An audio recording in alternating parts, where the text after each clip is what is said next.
Okay, good morning, everyone. Thank you for joining us to the February Government Relations Council meeting. My name is Trish Christensen. I'm the president and CEO of the Merced Chamber of Commerce.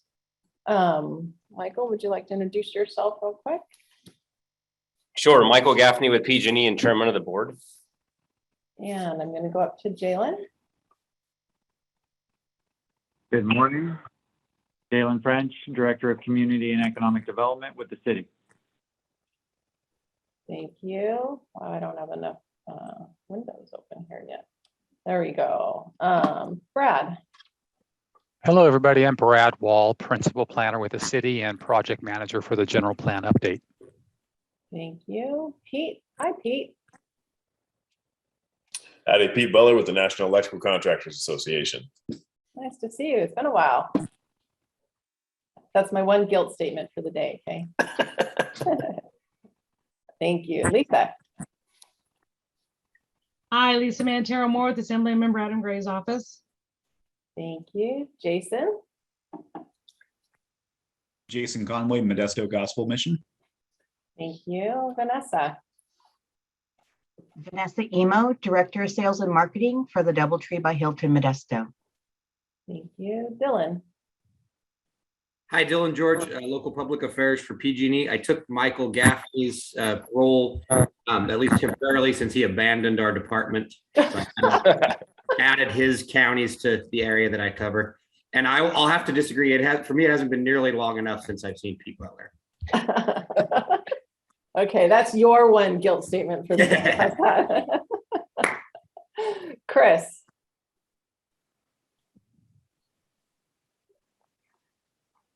Chris, are you able to unmute and introduce yourself?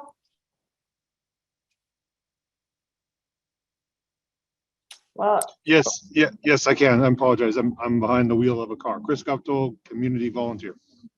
thank you. Thank you for joining us. Let me minimize this so I can see the other screen. And John, I will hand it off to you.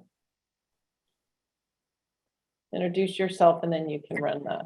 All right, Lisa, did you introduce yourself? She did. Okay. Sorry about that. So I'm John Valines. I am the chairperson of the GRC, also a member of the Modesto Chamber Board of Directors, and just welcome you guys on a Friday. For some of you, for some of us, it's a 3-day weekend coming up, so that'll be great. We can deserve this. I apologize. I have bad hay fever, so I am stuffed up and sneezing, and I will be on mute most of the time. But again, thank you guys for coming. And so if you've never been here, some of you, all of you, I think, have been here before. We first take time to approve our minutes, but then we'll go into reports of all the local elected officials and government agencies that are here. And then we'll get into our presentations, which we look forward to. I think we already heard David Wright will be talking mostly about wine tasting, and we'll go from there. But anyways, we have minutes from our January meeting, and if we could get a motion to approve those minutes in a second, that would be great. John, this is Vanessa. I'll move to approve. Thank you, Vanessa. Do we have a second?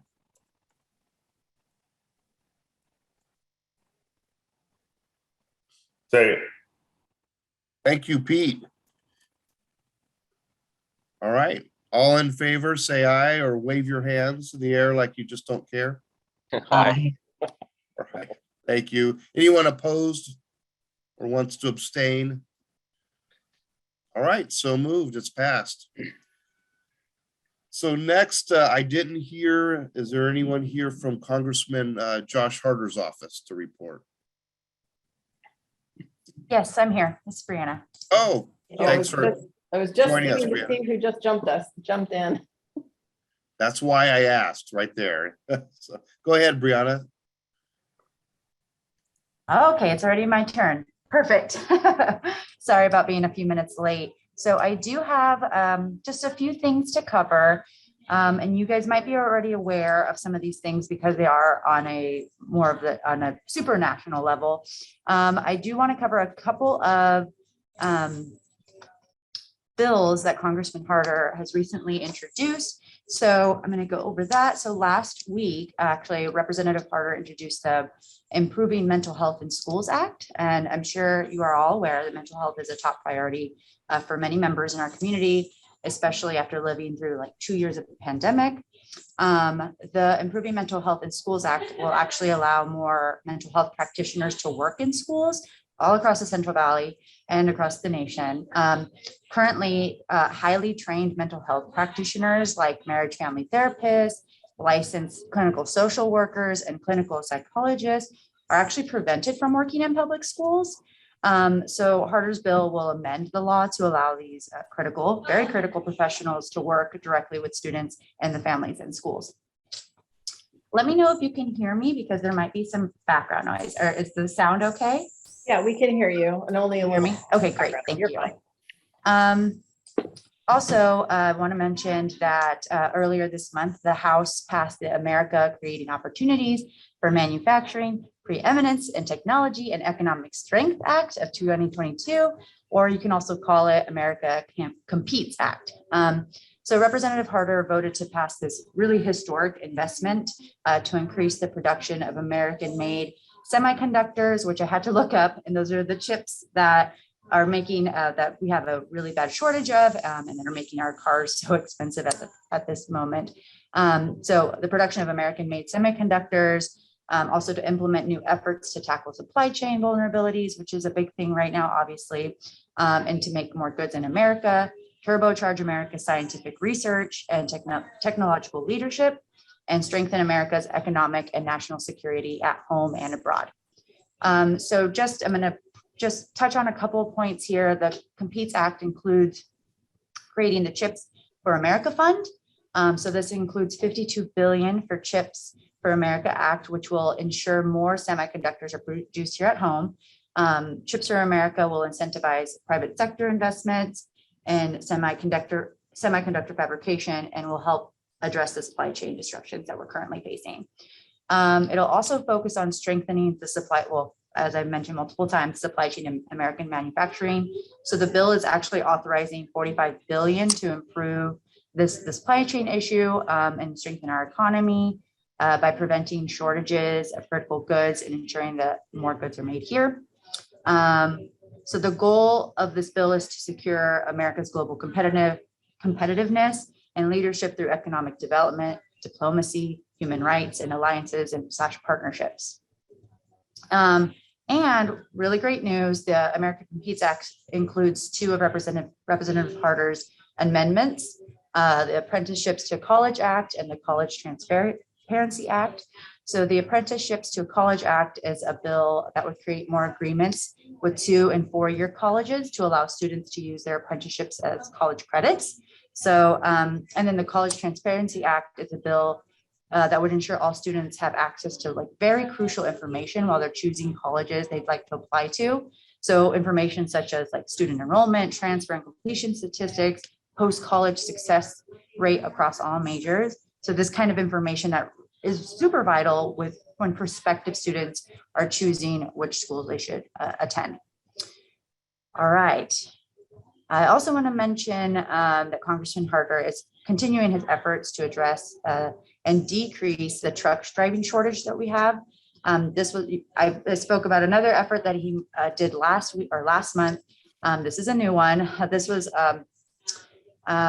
so he introduced the Licensing Individual Commercial Exam Takers Now Safely and Efficiently Act, also known as the License Act. I really feel like they make these names super, super complicated just so they can have a good acronym. So the License Act eliminates unnecessary burdens for drivers to get their commercial driver's license. So it allows states to administer driving skills tests to out-of-state applicants regardless of where they receive their training. So obviously this is going to decrease the wait time to receive the skills test and will get drivers on the road faster. It's also cutting bureaucratic red tape and will do away with duplicative background checks. Right now, there's multiple background checks that they have to go to, and also go through, and they also have to pay the fees associated with those background checks. So drivers will now only have to submit one TSA security threat assessment background check, and this will make it quicker, obviously, and easier to become a truck driver. We also have the Gas Prices Relief Act. So he introduced this, he introduced this act this week. And it's to suspend the federal gas tax by creating a federal gas tax holiday. The Gas Prices Relief Act of 2022 will halt the 18.4 cents per gallon gas tax levied by the federal government through the end of 2022. So this is obviously another thing that I kind of mentioned last month as well. You're seeing kind of a trend as to what Congressman Harder is really focused on: truck driver shortage, the gas taxes, the things that are like really affecting us right here and right now. Lastly, I just want to highlight two events Congressman Harder recently hosted. This on Wednesday, our office had held a roundtable with the Rural Housing Administrator, Joaquin Altoro. He was just appointed not too long ago.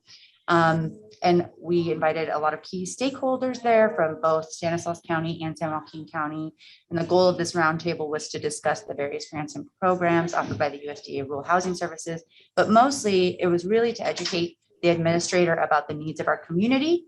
And then we also had a service academy night. So last month, Representative Harder hosted this academy night to celebrate the students he nominated to various military academies. So 13 students were nominated to the academy of their choice, including West Point, Merchant Marine Academy, the Naval Academy, and the Air Force Academy. And 3 students have already accepted their letters or received their acceptance letters. So that's my update. Let me know if you guys have any questions. Okay, since we're paused for a moment, can I ask who joined us by phone ending in 5211? What was that, Trish? I was wondering who joined us by phone number. Sorry, Brianna.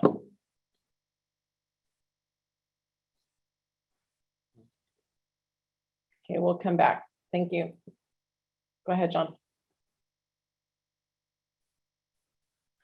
Okay, next up, is there anyone here from the state, any state senator's office?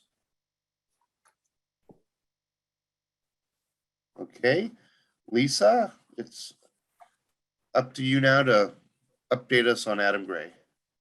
Okay, give me 1 second I just lowered the screen. You know how this goes. 1 second here.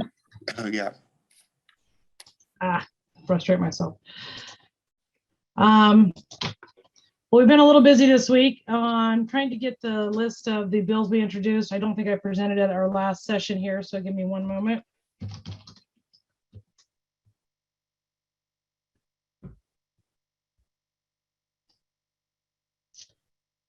Come back to me, John, because I just deleted the screen I had open and I got to find it.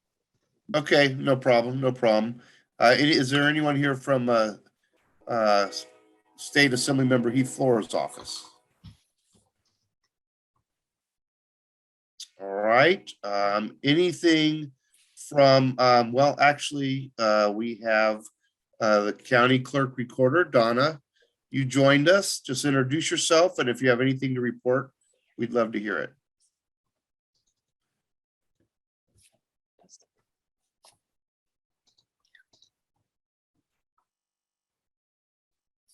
John, I believe she's on a desktop computer probably, but the number I believe is also her office. Okay, okay. All right. All right, so next up, is there anyone? I can go back, John, if you want to give me, Yeah, if you want to yield the definitely. time back to me. I have my note in front of me, so I apologize for jumping around on the screen. The Assembly member has had an opportunity to vote on legislation regarding single payer healthcare. You guys all saw how that turned out weeks ago. The governor is proposing additional monies to fix water conveyance issues, including the California aqueduct. The funds are a third of what was the estimated needed without any assurance from the Fed. California is penny pinching hope for federal monies. We've signed a letter to be sent with other Valley members for a larger investment for about 500,000. Assembly members sent correspondence as it relates to the parole for Ronald Anderson, as it relates to the Ranzo murder trial, preventing him from release. And we were also working on the renaming of the courthouse in Merced. So those would be my highlight items today, John.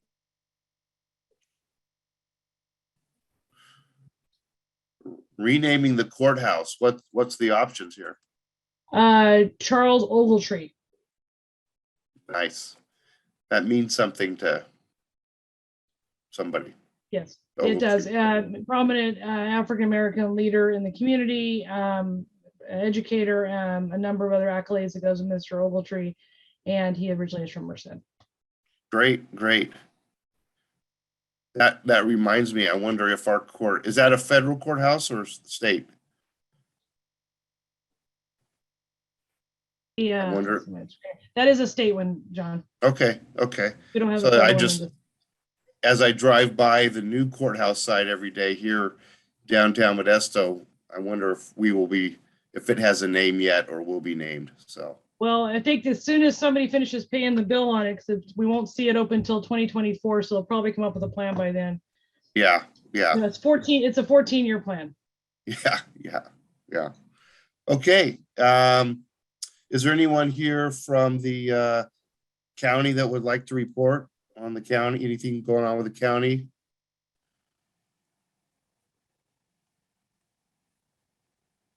All right, we'll save the city. Is coming up. We have two representatives from PG&E. Anything that PG&E reps want to talk about? Michael, go ahead. Dylan, take it from here. I don't think there's probably anything pressing for us. Not here locally. If there's any questions, we'll gladly take them, obviously, but yeah, not a whole lot going on in the Modesto area. Aside from the project that's wrapped up around the roundabout, I think it's a Claritina project, and then the Coldwell 9th Street area still has some steel plates over it, and we're wrapping that project up as well. All right, before we move on, Brad, did you want to say anything on behalf of the city or? I don't have any introductory remarks, but I'll be around for Q&A after the presentation for general plan. Great. Thank you. Thank you for being here too. John, we've had a couple more join us. We could do intros for them if you are, when you're ready. Yeah, go ahead. I don't. Craig, could you take a moment to introduce yourself?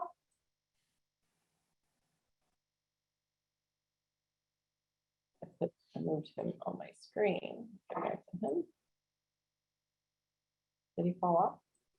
And joining us here in the chamber is Brad. Would you like to introduce yourself? Hi, Brad Blakely, Chamber Board Member. Craig, one more time. Would you like to introduce yourself? And Donna, if you're there, you can introduce yourself. Hi, this is Donna Linder, County Clerk Recorder. Can you hear me now? Yes. Okay, sorry. Technical difficulty earlier. I'm the County Clerk Recorder, and I'm just listening in. I will be speaking next week. So thank you. Thank you. Hey, John, back to you. All right, and thank you, Brad Blakely, for coming. Good to see you from afar here.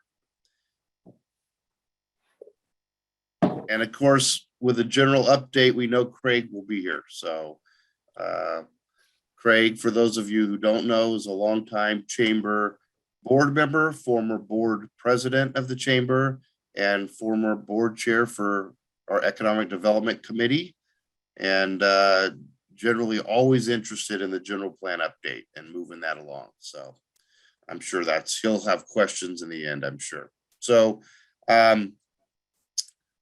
so our speakers today are two of the newer Modesto City Council members. I won't say new now because you guys have been there for a year, but whoever is going to first start, they're talking about two different topics, and take it away. Thank you. I'll go ahead and go. My name is Rosa Escutia Brayton. I'm council member for District 1. That encompasses pretty much 99 East, Kiernan South, Briggsmore North, Tully West. So that's District 1. But if you all ever have any need to reach out to me for issues relevant to any part of Modesto, feel free to do so. My contact information is on the website. Thank you, Chamber and participants, for logging in today. And hopefully David and I can provide a little bit of insight into the subject matters we're going to present on. I'm going to speak on the general plan update 2050. I know that this update has been long in coming. I am super, super excited to be part of the council embarked on updating it. And I think it plays a big role in terms of weighing into just how their thoughts and visions of what Modesto should be moving forward. So bear with me. This is the first time I'm making this presentation. So let's see how it goes. And I'm glad city staff is here too, who really knows the meat of this, of the general update to address any questions that you might have at the end. But let's give it a go. So again, this is the general. Now, is it fully, do you all see a full screen of the PowerPoint?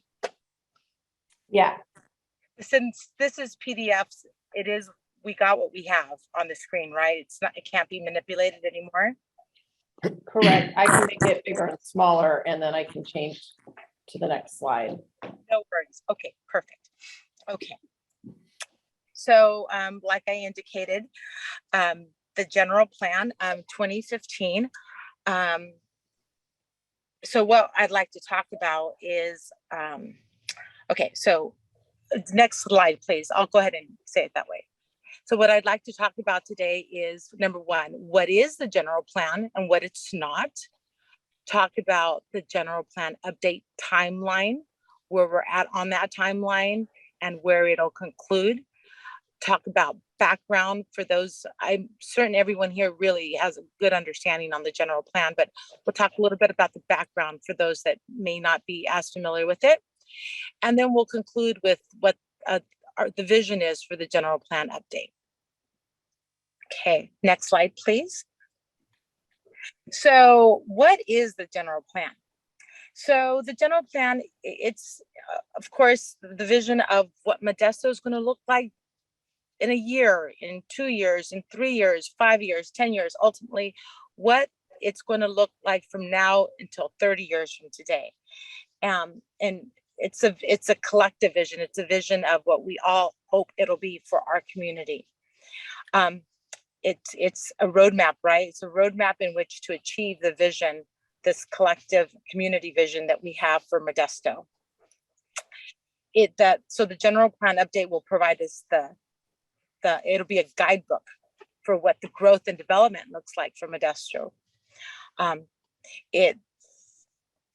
The general plan update it applies to existing city limits, of course, and any future growth areas. So what the update is not, what the general plan is not, and this is where some people kind of get confused, it is not a development plan itself. So it doesn't speak to the development itself. Those are issues that are addressed separate from the general plan update. So next slide, Trish, please. 1 second. So key questions about the general plan will address. Again, it'll talk about it'll talk about what is special about Modesto that we don't want to lose, particularly from our economic development perspective. We have some beautiful things in Modesto, and we want to keep them around for the short term and long term. So we'll talk about that. We'll talk about what is good in Modesto and what we need to make better. We'll talk about maybe what isn't working in Modesto and what we want to see change, what's counterproductive to where we want Modesto to go. So that will be included. We'll talk about in the general plan update what's missing in Modesto in terms of economic development. I know lots of those conversations are happening now. So again, the general plan update conversation will factor that in. Do we consider Modesto, do we want Modesto to concentrate on density? Do we want Modesto to focus on growth, congestion, enhanced mobility, workforce, affordable housing, economic vitality? Do we want to concentrate on all of that, or do we want to weigh in more so on one more than the other? Again, those are all questions we will ask during the general plan update and will be factored in.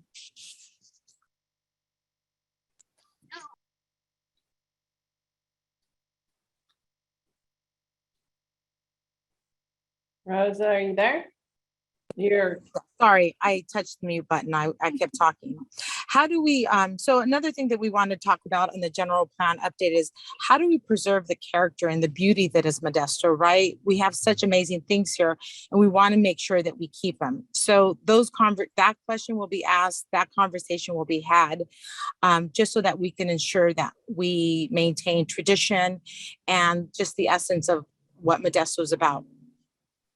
And also we can, how can the nonprofits, how can the non-government businesses, how can the chamber, how can the schools, how can public agencies build on and enhance Modesto's quality of life? So these are the input that all these stakeholders can provide will weigh into what the general plan update ends up looking like. Next slide, please. Okay, so the timeline. So we've already started. So we prepared a scope of work and request for proposals. We got that out, and the city reviewed. We got a group of experts together, and I was fortunate to be an observer in this process and got to see the process implemented, where we went out with the RFP. We got some bids in. Really were thoughtful, very thoughtful in ensuring that we got the right consultant to help us implement this process and be very thoughtful in its strategy on engaging the community and all stakeholders in this process. This process is not just centered on city policy or perspective, but it was critical for us to partner with the right consultant so that they understood that this is a community process and it needs full community engagement. And we feel we got that consultant. After doing the consultant interviews, we selected one, and they will help us embark on the public engagement aspect of it. And that's starting this year. So they will reach out to a gamut of stakeholder groups and solicit just a wealth of information that will help us create what will be the draft general plan update. And that will conclude in 2023. So we're gonna, for the next school year, we're gonna go gangbusters in, again, having a very robust community engagement. And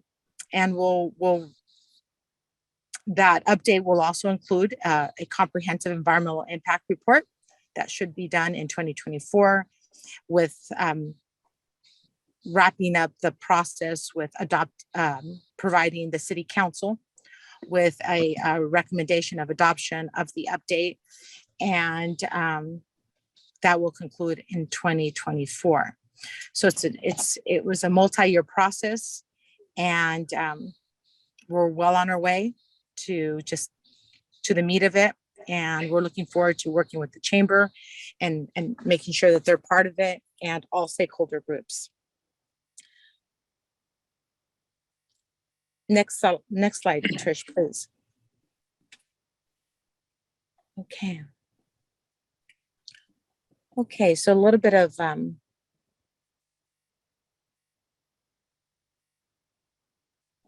okay. So a little bit of background. So Modesto did have Modesto's general plan was last provided a comprehensive update in 1995, quite some time ago. It's again much needed update. There was incremental amendments done. No, the incremental amendments, they haven't been done since 1995. Most recently, we did do one in 2019. The city council prioritized the update of the general plan in 2020, which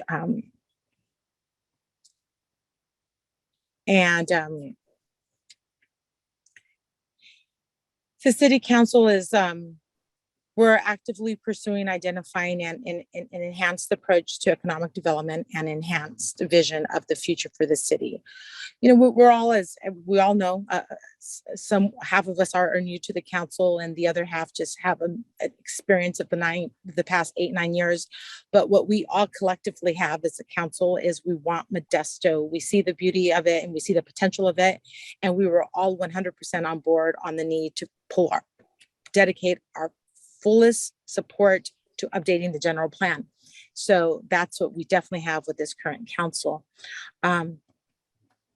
So that is fantastic. Next slide, please.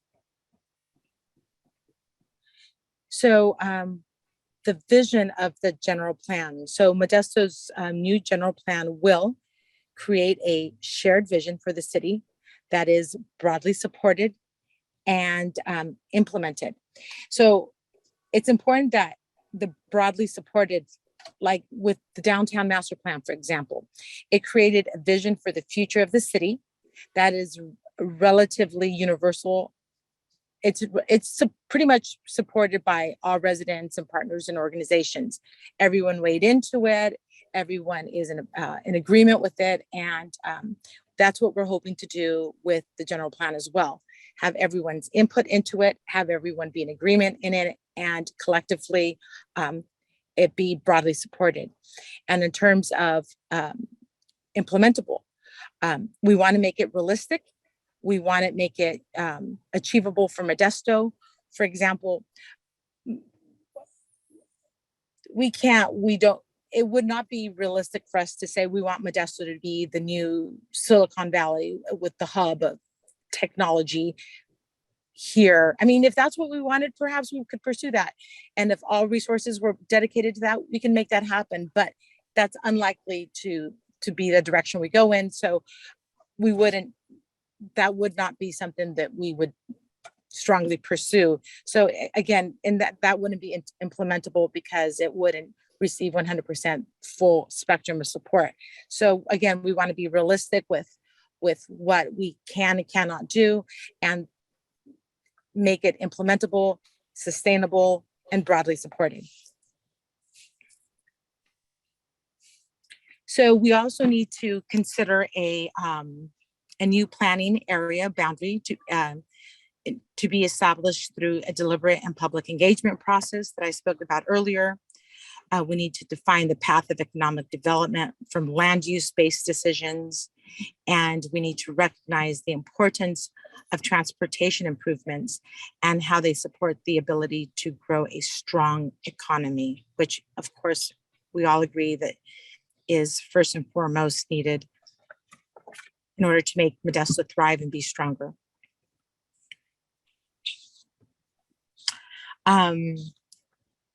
We will take into account all factors that contribute to a thriving and successful community in the development of this general plan.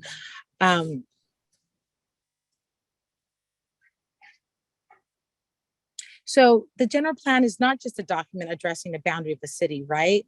It addresses everything. It addresses public safety. It should address environmental and health issues. It should address how the impacts of homelessness, how it impacts our community, whether we have adequate supply chain in regards to housing. If not, what do we do about it?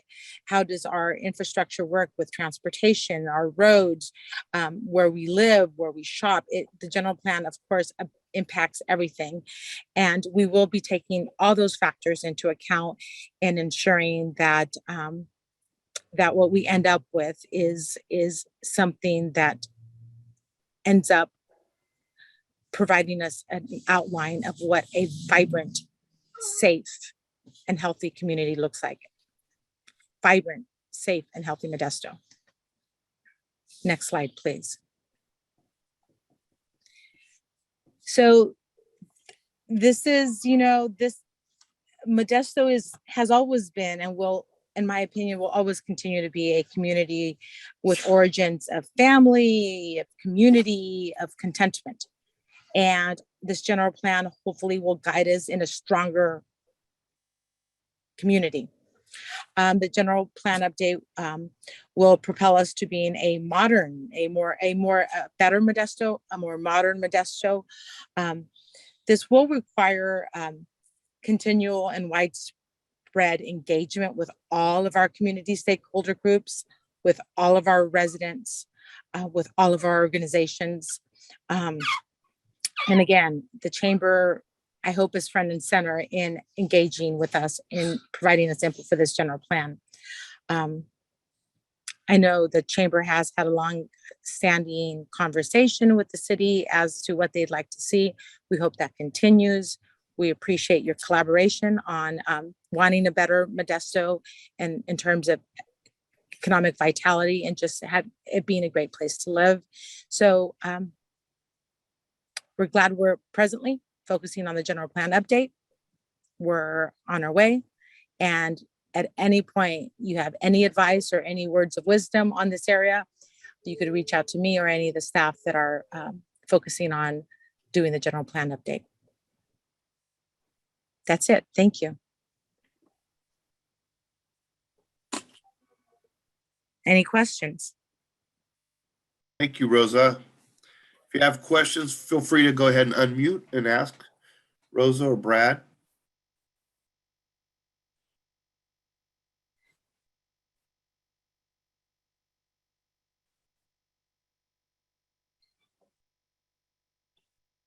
Waiting for Craig to chime in. He was having an issue trying to figure out how to get his camera back on, so I don't know if he's also having sound issues. No, Okay. he's unmuted. Craig, are you there?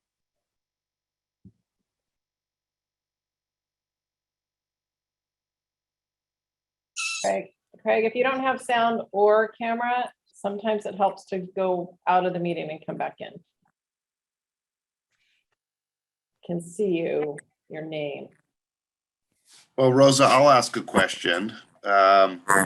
You talked about defining a new planning area. Obviously, in the past, west of 99 has been a very sensitive subject with Wood Colony. North of Kiernan has been a sensitive subject with Salida residents hoping that one day there'll be a city and could expand, east on north of Kiernan, east of the 99. And as we know, our neighbors in Riverbank also want that land. So is this something that,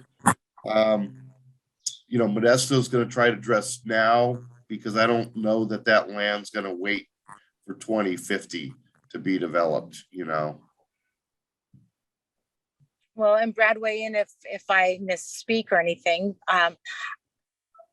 There is nothing on the docket that I'm aware of on the city council agenda to address that head on right now. I know that that's been a conversation that has been discussed in the past. But, I think we're all open to any new ideas or just anything that will provide greater opportunity for the collective area, not just Modesto. So we're just, yeah, I don't know if any planned development that would impact those areas as of right now. But we would definitely be open to exploring some and having everyone weigh into that conversation. Let me ask you kind of a procedural question.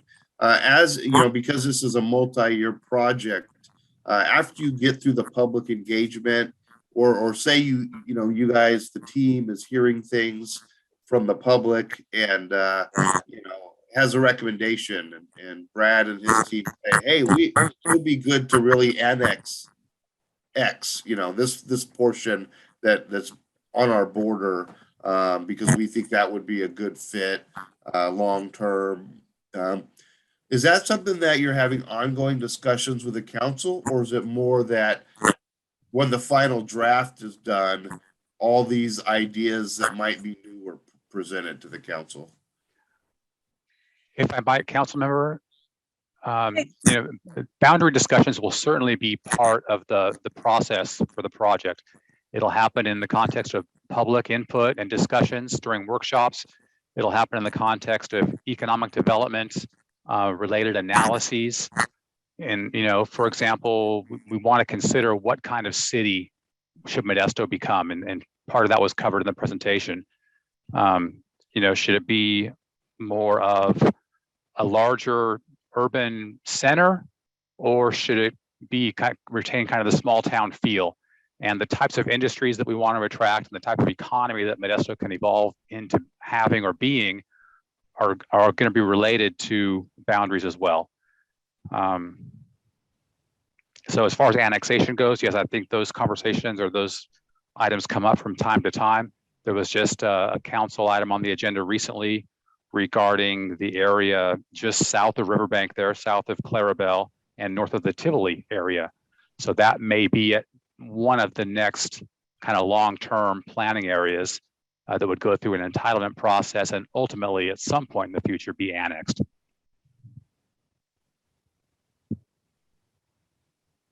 All right, any other questions? Craig has rejoined us, still without an image, so let's see if he can unmute and chime in.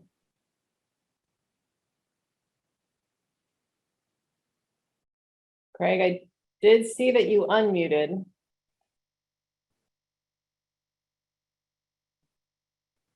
I know sometimes I've had problems where I have to select my microphone on the little pull down menu on the microphone on the mute. Write a question maybe through a chat, or we're going to stay on, so he could ask a question later or whatever is most convenient. Or he's welcome to email us at any point as well if he can't log on. Yeah. And let me just say real quick, especially for the city council members and people that are newer, our economic development committee for the chamber used to be called the Land Use and Transportation Committee. And so even though it has been broadened to economic development, for many, many years, it focused on land use and transportation. And so I'm just saying that to say we probably will ask you to maybe present as well to that committee at some point, and that's also another committee that is very interested in the general plan update as well. And historically, that's kind of been the one that's had the most interaction with the city and the council on these matters. It'd be our pleasure anytime. And then also I would say, as we always do, that the Chamber's Progress Magazine is a great resource for our members and for the city and the county and other officials to get the word out. So, anytime you're having, if you're having public meetings or anything like that, or presentations or anything, or you want to do an article on this, we're always looking for ways to get that information out to our members. So definitely just contact Trish at the chamber and we'll definitely help you get that word out. Thank you. Thank you. All right, any final questions?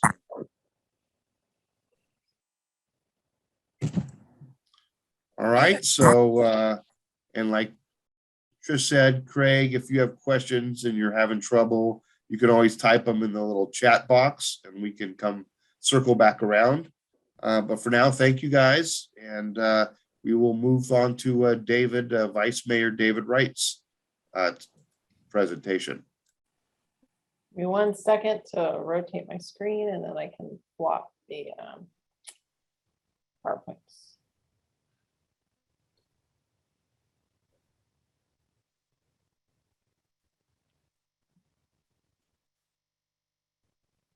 Well, thank you. While we're Trish is getting that set up for me. Thank you, John. This is Tuolumne River Regional Park is something that is a jewel in our community that is underutilized, and we need to start developing areas that will make Modesto a place that people want to come and visit, people want to come and stay. It's a great jumping off point to go to other areas. If you want to go to Yosemite, Monterey, San Francisco, Murphy's, if you're only an hour and a half away, Modesto is really suited for a great location. So let's go into a little bit about the Tuolumne River Regional Park. It's called TRIP. I think it's TRIP, or is it TRAP? I always forget. So it's the TRRP, so I'll call it TROP. And next slide, please. A little bit of the history. The park along Tuolumne River was envisioned back in 1930. In 1955, it was requested for state as a state park, and it was denied in 1955 by the state. And in 1966, you getting it, Trish? It's up, David. I'm looking at it. Right. I want the next slide, please.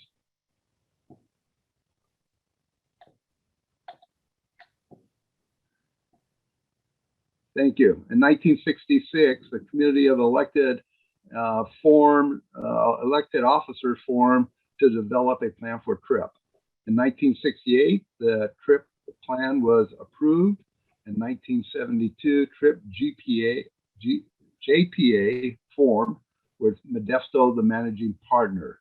Since 1972, a lot has happened. Land acquisition, portions developed on the cusp of the regional recreation. The screen just went blank. Yeah. Thank you. Let's go to the next screen, please.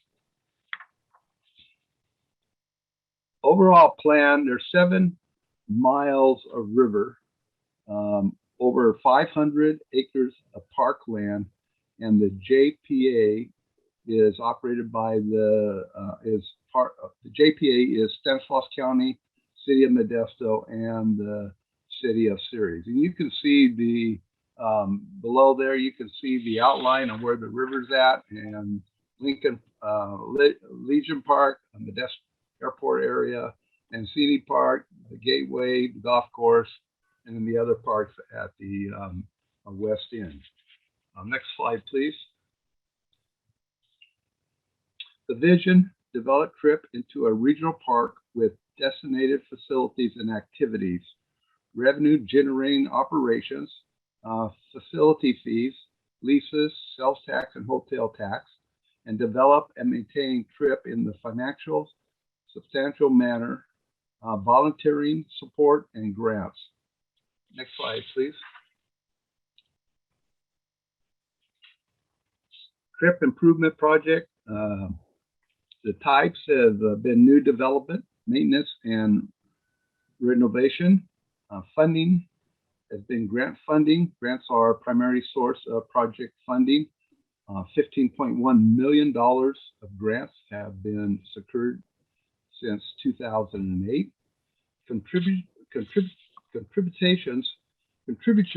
from the JPA partner agencies, annual budget, direct project contribution, 5-year review. City of Modesto has contributed over $890,000 from their CFF park funds and non-motor price LTF funds. In-kind contributions, our fire department has done a great job of going down there, working on a regular basis. They put about $30,000 a year into the trip and helping keeping it clean and looking nice. Next slide, please. This will show you all the different projects that have been funded. 15 million development funds since 2008. We have the Gateway Phase 1 that was completed back in 2008. That was 1.4 million. Gateway Phase 2, 2.7 million was completed in 2009. Gateway Phase 1.3 was 450,000 completed in 2014. Carpenter Road Soccer Phase 1, that was all donated and it was completed back in 2017. The Gateway Phase 2 was completed back in 2018. Jeanette Dam was removed of a cost of $1.4 million. That's been completed in 2019. Legion Park Gates and Fence, the construction is undergoing there. Nice Drive boat launch, which will be about $805,000, is in design phase, along with American Legion Hall roof, which we had a fire there. That's in the design phase right now. And then also Gateway River Outlook, which will be about $850,000, is in the design phase. And then Carpenter Road Soccer Phase 2, which will be about $1 million. That's in design phase.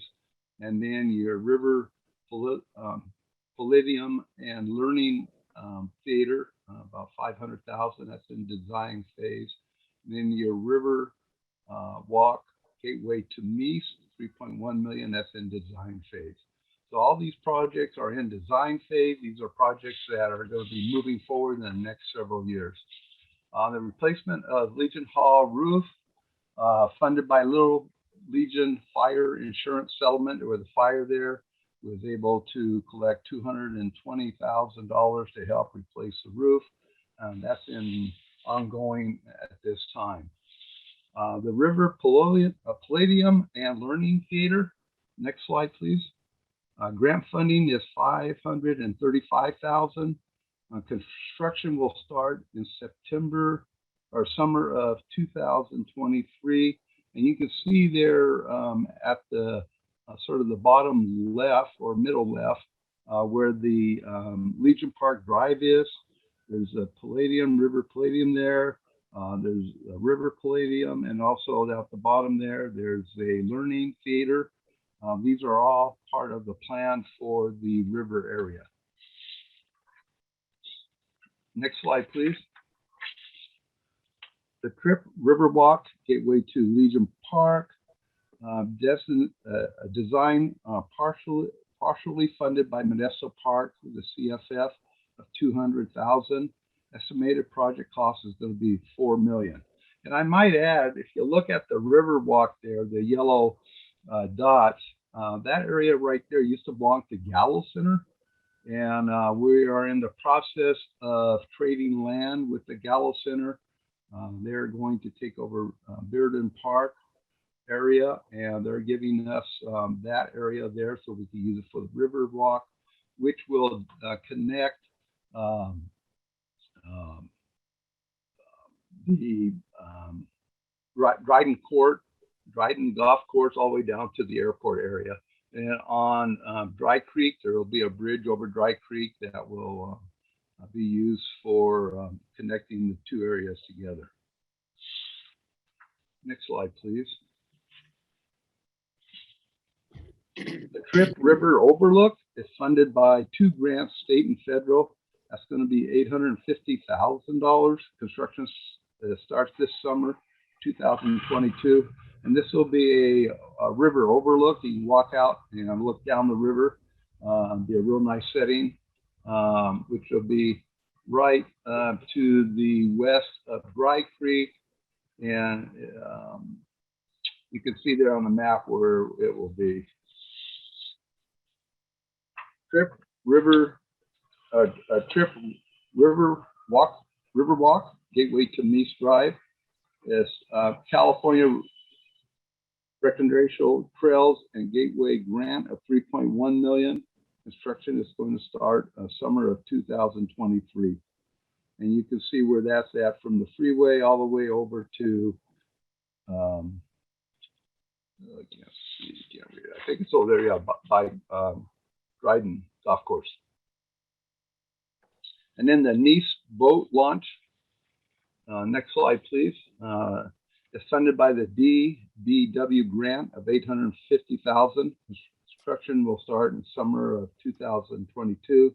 But this will be a boat launch area. We'll have picnic tables there. There'll be a nice gravel parking lot, a park entry sign, solar pole, light fixtures, and launching area for boats. This will be a real nice deal. It's off of Nice, right to the east of Dryden Golf Course. Carpenter Road Area Soccer Complex. The SYSO volunteer construction of 2016 to 2017 on phase 1, which completed back in 2017. Phase 2 construction estimated to start in the summer of 2023, funded by the California Youth Soccer Grant of $1.02 million of funding. And you can see where it's at. The dark shaded area at the very bottom is the area that's already been completed. And then up above that, that's the new area that will be completed for the soccer area. Future plans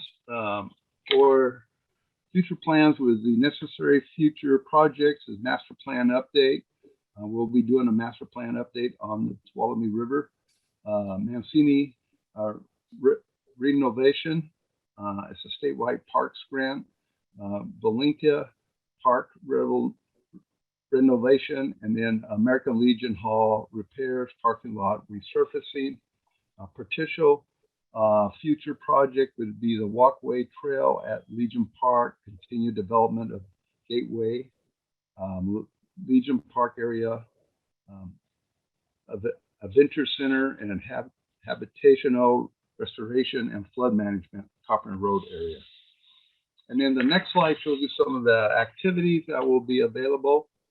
Give you sort of an idea what we will be having there in the park. You have an outdoor theater, you have the boat launching, you have the RV and tent campground, which I'm excited about. We'll go into that in the next slide. River edge picnic shelter, beach area, and then rope adventure courses. But this is some of the things that we're planning on down the road for Tuolumne River. And then the Legion area event center, basically that's in the Legion area. It would be to the south of the airport. We have plans for an RV parking.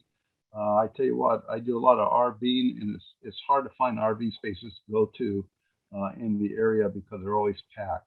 I think this will be a great revenue generating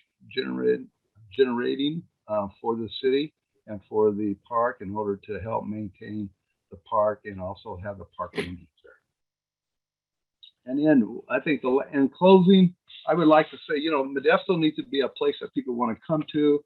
We have the Children's Museum, we have the Graffiti Museum going in, we have the Tuolumne River, we have Gallo Center. We have a lot of great things here in Modesto. And one of the things that you know, we hear on a regular basis is that big corporations that want to hire their executives, the executives look for what does Modesto offer for my family? And this is why I think the Tuolumne River is something that we really need to look at and work hard on making that one of our jewels here in Modesto. And with that, I'll take any questions that there might be.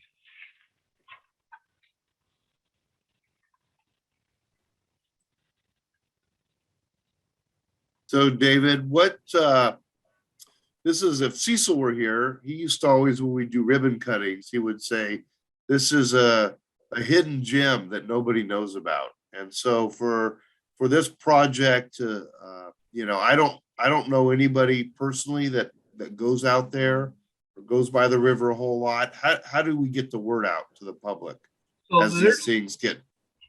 There's on a regular basis cleanup crews that go down there. We have hundreds of volunteers that go down there on a regular basis to clean up. I know that there's been a lot of debris removal. I was on a couple of cleanups where we took out about 2 big truckloads or dumpster loads of debris. We have a lot of the area now blocked off where cars can't get down in there. A lot of times we had homeless down there. And then with the addition of the new park rangers that will be patrolling that area that we're bringing on, that's going to be an area that's really area that you want to go down to. If you haven't been down there lately, I would recommend that you go down by Legion Park and just, go up and down the trails and see what all the work has been done. That area, Tuolumne River Regional Park looks 10 times better than it did 5 or 6 years ago. So there's been a lot of work that has developed there, and with all the new projects that are coming on very soon, it'll even be a nicer place to go to. And is this something that probably we could expect Visit Modesto and these kind of things to start publicizing as it gets more developed and built out? Yeah. And I think you'll get a lot of nonprofit groups start using the river, especially when you have the theater, when you have the pavilion and things down there. They can use it for different types of groups. Once you get the RV park there, I think it's going to shoot up because, like I said, it's hard to go somewhere an RV. To be down there at the river where the RV park's going to be, you'll feel like you're in up in the mountains and in a different location. It's a beautiful spot down there. So I think once this gets developed and people start using it, it'll start getting a lot of good publicity. You'll get Modesto Bee. Hopefully, we'll start doing some articles about it, and it'll just be great. All right. Any other questions for David?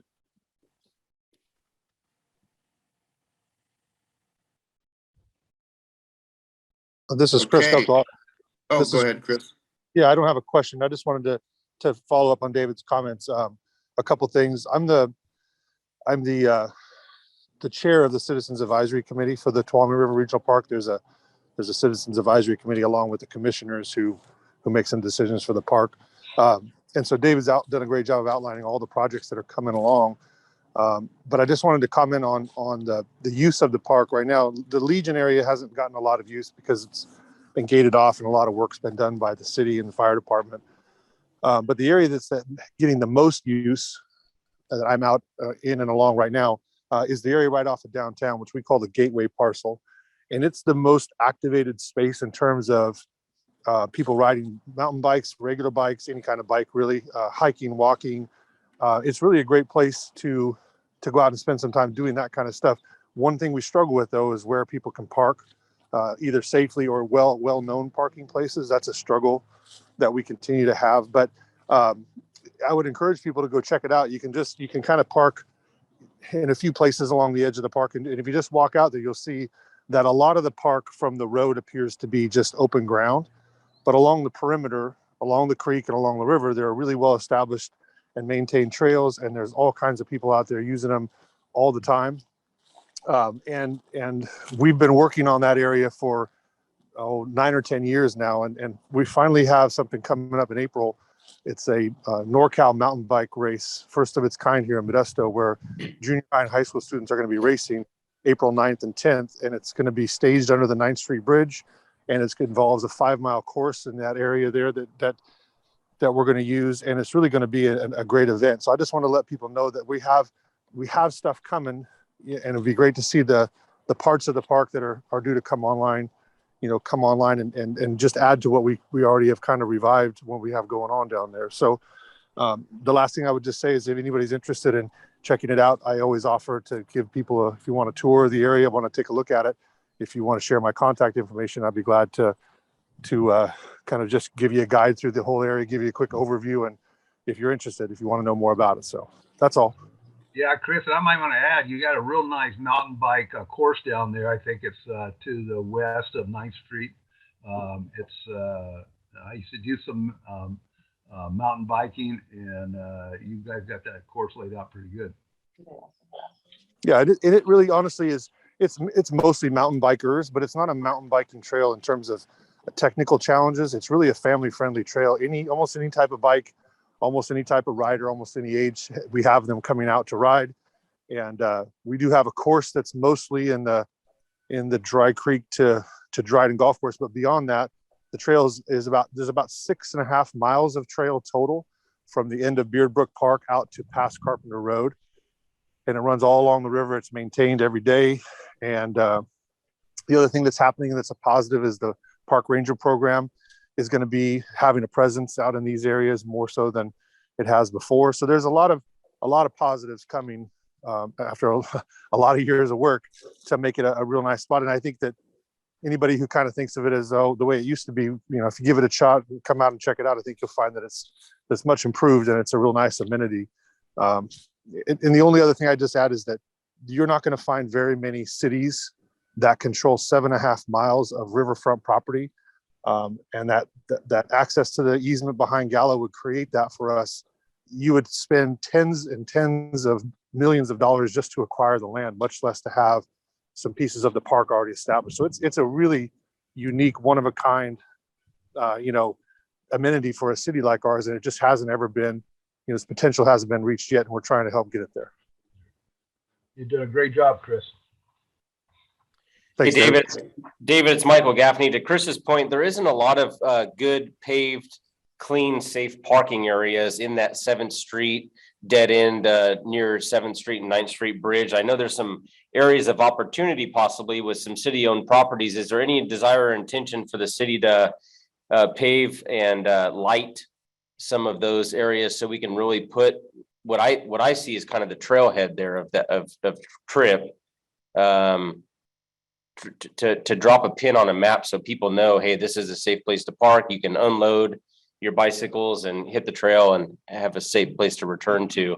Well, Parking along Beardbrook is really dangerous, where the city has put those makeshift concrete daisy chain barriers together. People do it, but I'm not doing it. It's just not safe, especially unloading kids' bicycles and stuff. Yeah, I think that's the part of the master plan on the park that they will be looking at and looking at parking, especially with the park rangers now. They're going to be involved. This should be a little bit more safer, but that is one of the areas we'll be looking at. If I wanted to take my family out to explore this for the first time, where would on foot, we would probably walk a few miles. Where would the best access point be if you were going to make a top recommendation? Right there. Go ahead, Chris. I would just say that one of the safest places is Dryden Golf Course parking lot, but it's a bit far from the river. John Thurman Field is safe parking, and you just have to go down a short, gravel road to reach the river. My personal bet right now for the best place to do that would be to park at 7th Street and Tuolumne Boulevard. That's where the railroad tracks kind of go by there, across from Collins Electric and Willie Electric there.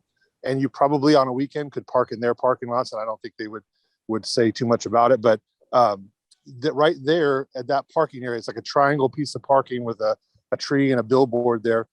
You get out of your car and you're on the paved trail that takes you down to the river, and you can go to the left back towards Dry Creek, or you can go to the right out towards Carpenter from that spot. And so I think that's your best bet for parking. If you can find the parking lot, you can just look out and see the park right in front of you, and the trails from there all just branch out and go from there. Is that triangular piece of property city-owned property, Chris? Mostly, but not totally. Some of it is the billboard, I believe, is owned by the owner of the Lions Market on the other side of 7th Street. And I think that person is kind of holding out for the new bridge construction to get bought out from that. So it's not the easiest place to get into. You kind of enter off of 7th before the bridge. It could use some improvement if it was going to be more obvious, but plenty of people use it during especially on the weekends. They go park there and unload their bikes, and literally you hit the trail right from your car. So as long as you can just get your way into there, it really is probably the best place to explore. Otherwise, like you said, whoever asked the question, you are talking about walking a long distance to get there. Yeah, I know the city has done a wonderful job with paved parking, especially down in the Loma Park area, and then also on Coffee and Scenic. You know, you just know that it's a safe place to park, unload and unload. I wish that we could see that from the city for TERP, to again, just have an established safe parking area where people know coming from out of town, this is the designated area to park, to enjoy this regional park. I just don't see that. I look forward to going and exploring that. I didn't realize so much work had already been done, which is on me. So John, I think there's some questions in the chat. Do you want to navigate through those? Yeah. And before we leave this, I'll just say, Chris, if you had mentioned sharing your contact info, you can do that in the chat box. So people can see that and to get your info if they want to call you or email you. And you're welcome to come back to this committee anytime and participate. So And thank you. Chris, when you were mentioning an event in April, when you're ready to have that really broadcast and community, please forward it to me here and we'll share it on our social media platforms and cross promote with you. Okay, I'll be glad to do that. Todd Aronson with Visit Modesto is involved in all that. So we should have good, the message should be spread far and wide, but I'd be glad to share with you as well. Yeah, we like to piggyback on the stuff they're promoting as well. So. Okay. Thank you. Okay, so Craig has several quick questions in the chat box, and I'll read them, and we can go through those. And these are going back to the general plan. So for Rosa and Brad, and I'll read all of them, and then we'll kind of go through them. But because some of them are maybe connected, why isn't there a greater emphasis on jobs? Is the area west of Carpenter going to be eliminated from the plan? Are there any plans for job growth planning along our greatest transportation corridors of 99 and the North County corridor? And then he put, so glad you were taking this evaluation process on for the city.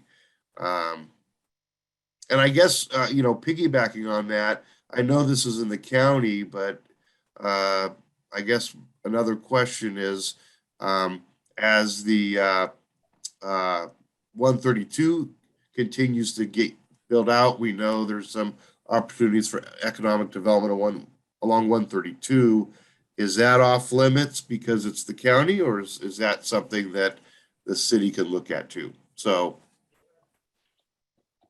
Rosa or Brad, whoever wants to start that. I'll start with the last question first. So the general plan land use diagram we saw earlier shows the planning area for the city's general plan, and it includes areas that are pretty far beyond the city limits. So anywhere in that boundary is in play for the general plan work. Now, as I mentioned earlier, the boundary might change as a result of the general plan project. So all that stuff works in conjunction, kind of push and pull back and forth until we end up with the draft work product that goes out for a formal review. Focus on jobs. Yes, there will be a focus on economic development and job creation as a discrete or distinct part of the work effort overall. There's an economic development report, sort of a background document that is going to be put on the project website. If it's not there already, I don't think it is up yet, but it will be soon. And that'll be a starting point for discussions about land use, economic development, job growth, and related topics. And then there was a question about boundaries. I don't recall the specifics there. Yeah, so that would be west of, I know in the past there's been talk a couple years ago about taking out land west of Carpenter. Yes, as part of our general plan amendment project that occurred in the 2010s, there was at one point a proposal to actually reduce or shrink the general plan boundary, which has, could result in benefits such as reduced costs for infrastructure extensions, maintenance of roadways and other facilities, and to kind of promote more infill development that results, at least on a per acre basis, increased revenues and more efficiencies. So we got into those discussions and it was controversial, and it was decided, and rightly so, I think, at the time, that for a general plan amendment, we should not be focusing on boundary changes. For a comprehensive update like we're beginning now, it's much more appropriate to consider that more big picture approach. So will the boundaries be enlarged or reduced at the end of this update? I don't know. We haven't really even begun the public outreach yet and started those discussions with technical staff either. So that will kind of play out over the next couple of years until we get to this draft general plan that will be a good spot for some more in-depth review and formal comment. And then I take it one of the other questions, and again, you may have already answered that, and that is wait and see. We're not done with it yet, but that's specifically job growth along 99 and North County corridor. Yes, job growth, along the major corridors, both the highways as well as some of the interior corridors that are most important for Modesto. We'll be looking at job creation, and I hate to get off topic, but opportunities for housing development will also be a major focus. So those are related topics, I believe, and the general plan effort will look at those kind of factors from a land use perspective, as well as from a nuts and bolts data-driven analysis point of view as well. So this is a subjective question, Brad, especially because I know you've been looking at this a long time. On a scale from 1 to 10, 10 being like impossible and 1 being easy, it's always been my sense with all of the state requirements regarding housing near job and transportation, especially recently with the ag surrounding us, with neighboring cities encroaching on Modesto's borders and ag preservation movements. Like, just subjectively, when you look at this whole project, how impossible is it to please everybody in this thing? Well, I really don't even know how to answer that question, because you will please everybody in some way, I hope. But to please anybody in every way might be a stretch. So ideally, as the council member described, at least the public outreach and engagement process will be an effort to establish this community-wide vision such that there is, at least a general consensus, if not entire agreement, on the big picture issues and where Modesto should chart a path towards over the next couple of decades. And that can be taken from a number of different viewpoints. People are going to have their own sort of priorities and the issues that are most important to them, and how Modesto should change or grow with regard to those topics or study areas. And there's many of them.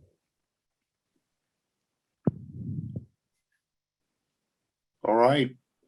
Any other questions?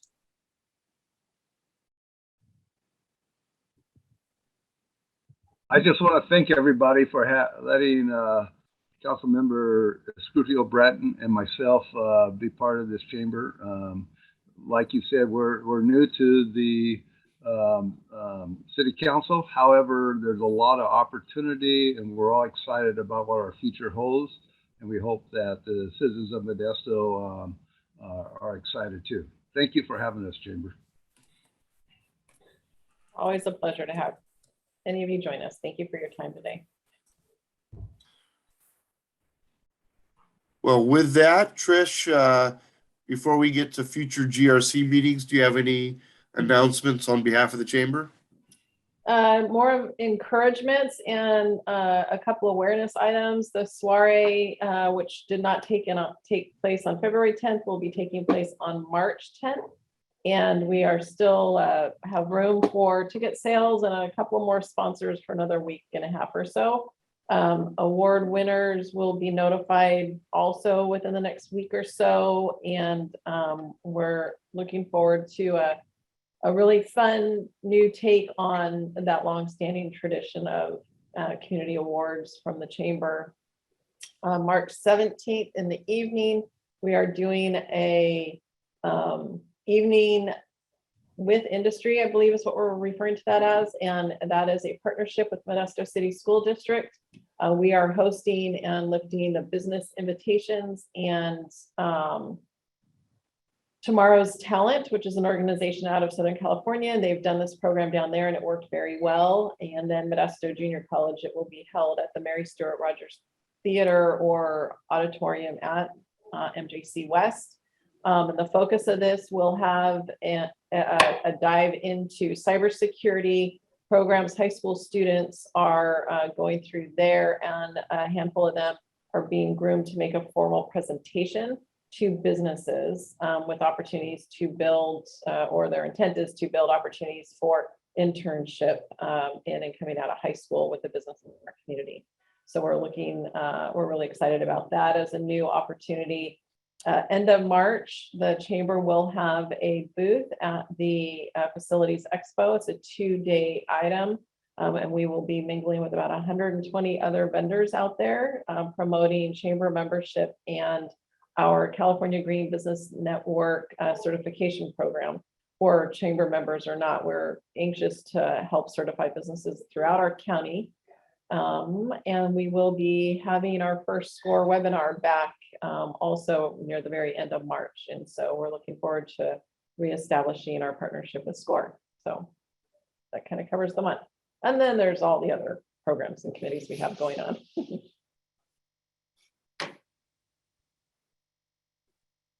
All right, thank you, Trish. And so coming up next, March 18th, Donna Linder, the Stanislaus County Clerk Recorder and Registrar of Voters, will be talking about the upcoming election and those procedures and processes and challenges for that. Again, that is March 18th, Friday.